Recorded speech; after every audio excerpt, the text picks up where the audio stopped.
کہ کئی معنی ہے کہ مسند کسے کہا جاتا ہے، جو کہ نون کی فتحہ کے ساتھ ہے، مسند۔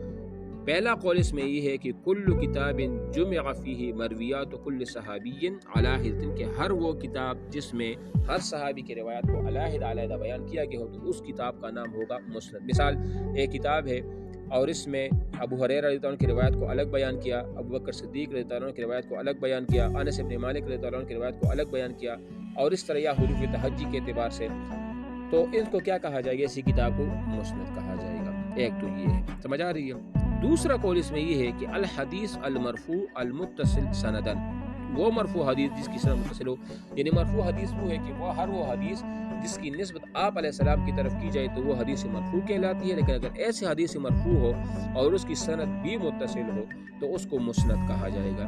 یہ دوسرا قول ہے، آپ یہ دونوں کو وہ یاد کر لیں، ٹھیک ہے نا؟ سمجھ آ رہی میری بات؟ یہ دو جو ہے نا یہ آپ اس کو بس ذہن میں رکھیں۔ اور جو صفحہ نمبر 33 پر دیکھیں، المسند بکسر النون، یہ کسے کہا جاتا ہے؟ ایک تو ہم نے مسند پڑھ لیا نا، اب یہ مسند ہے۔ آواز آ رہی ہے میری؟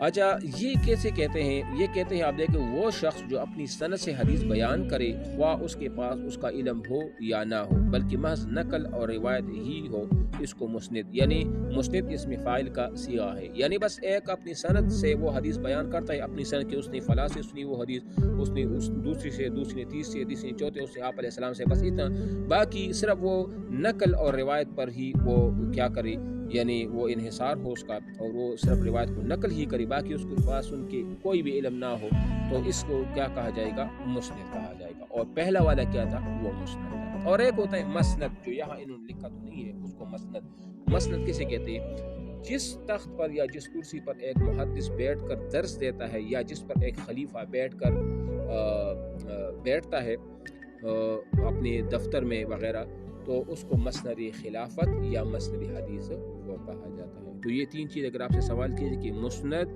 مسند اور مسند میں فرق بتائے، ہر ایک کی تعریف کرے مثالوں کے ساتھ، تو یہ آپ نے اسی طرح وہ بتانا ہے۔ بات سمجھ آ رہی میری؟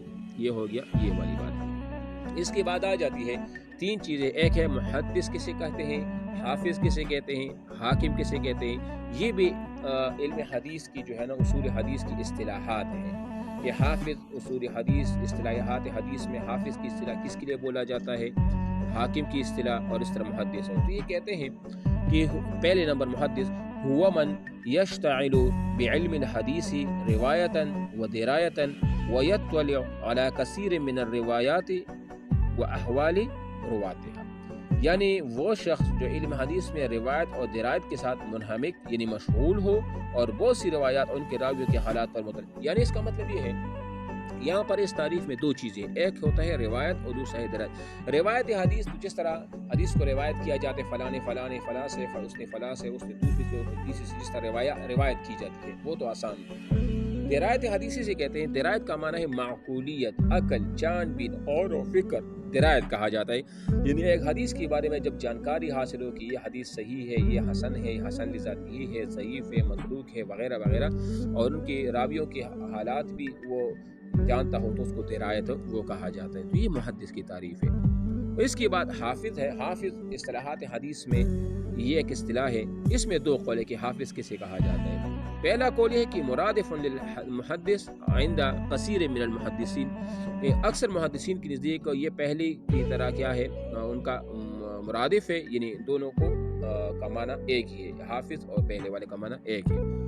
اور بعض نے کہا وقیل هو ارفع درجة من المحدث بحيث يكون ما يعرفه في كل طبقة اکثر مما يجهل، یعنی ایک قول یہ ہے کہ وہ محدث سے ایک درجہ بالا تر ہے، اس طرح کہ ہر طبقہ میں اس کی معرفت اس کی جہالت سے زیادہ ہوتی ہے، یعنی اس کی جو معرفت، جان پہچان ہر طبقہ میں، اور یہ طبقات ہم پڑھیں گے، مثال کے طرح طبقات حدیث جو ہوتی ہے، یا طبقات صحابہ ہے، طبقات تابعین ہے، یہ انشاءاللہ نیچے ہم پڑھیں گے کہ طبقہ مثال کے طور پر جو فتح مکہ جو سابقون الاولون ہے ایک الگ طبقہ ہے، جو انصار تھے وہ ایک الگ طبقہ ہے، اور جو فتح مکہ کے بعد ایمان لے وہ الگ طبقہ ہے، یا اس طرح تابعین میں بھی طبقات حدیث جو ہے نا وہ ہے۔ تو ہر طبقہ میں اگر اس کی معرفت، اس کی جان پہچان، وہ اس کی جہالت سے وہ زیادہ ہو تو اس کو کیا کہا جاتا ہے؟ وہ حافظ کہا جاتا ہے۔ اور تیسری نمبر اصطلاح ہے وہ حاکم۔ حاکم کے بارے میں یہ ہے کہ جس کا علم تمام ذخیرہ حدیث کو محیط ہو، اور حتیٰ کہ وہ سے کم احادیث اس سے رہ گئی، یعنی اس کو تمام احادیث کے بارے میں جانکاری حاصل ہو، راویوں کے حالات کے بارے میں ان کو جانکاری حاصل ہو، حدیث کے بارے میں ہر طرح کی جانکاری ان کو حاصل ہو، تو ان کو کیا کہا جاتا ہے؟ اس کو حاکم وہ کہا جاتا ہے۔ ٹھیک ہے، تو یہ آج ہم نے یہاں تک ہی پڑھ لیا۔ یہ اصطلاحات جو آپ اچھی طرح سے اس کو وہ یاد کریں۔ الباب الاول الخبر، یہ ہم انشاءاللہ کل پڑھیں گے۔ اس میں پھر بھی کوئی اگر کنفیوژن ہو، کوئی آپ کو سمجھ نہ آ رہا ہو کہ اس کا مقصد کیا ہے، اس کا مفہوم کیا ہے، تو بے شک آپ بعد میں اسے پوچھ سکتے ہیں۔ ٹھیک ہے نا؟